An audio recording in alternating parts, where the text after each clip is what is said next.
Hi guys, so the topic of fungus has been off the news for quite some time now, but seems like we are back on track with it, and this time it is a green fungus. After the cases of black, white and yellow fungus in the country, a man in Madhya Pradesh was actually detected with the green fungus. So this particular person, he was completely recovered from COVID-19 and doctors asked him to take a test for fungal infection because they suspected that he might actually have black fungus or mucormycosis. But once the test came back, it was concluded that this person actually had green fungus. And that is how possibly the first green fungus case in the country was born.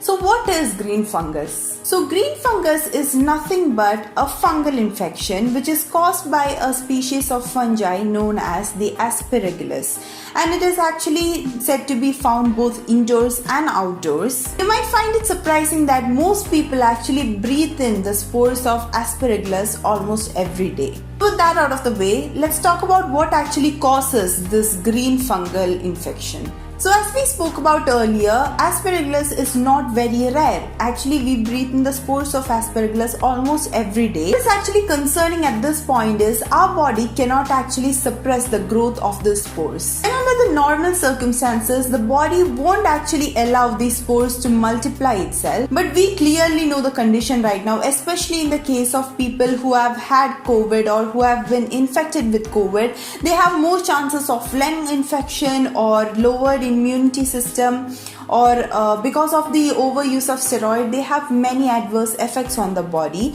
causing the immunity to drop. And this acts as a breeding ground for the fungus.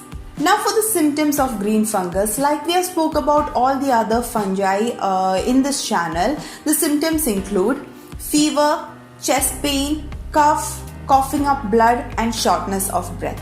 And in the light of the green fungus being found, CDC actually suggests that or advises patients who has recently suffered from any lung diseases or even who has been affected by COVID to protect themselves from interacting a lot with dust, soil or any other particulate matter from entering into the lungs. And also they have been very highly recommended to wear N95 mask.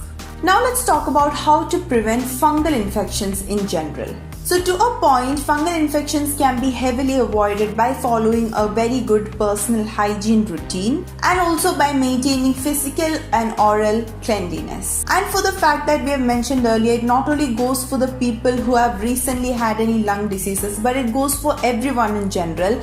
Try to avoid direct contact with soil. And if you are to come in contact with soil or dust, make sure to protect your hands and make sure to protect your face by wearing an N95 mask. So what are your thoughts on this particular fungus which we are hit with right now? Make sure to let us know in the comments down below. And until next time, I'm Devika Sajeesh and you're watching Bangalore 24/7.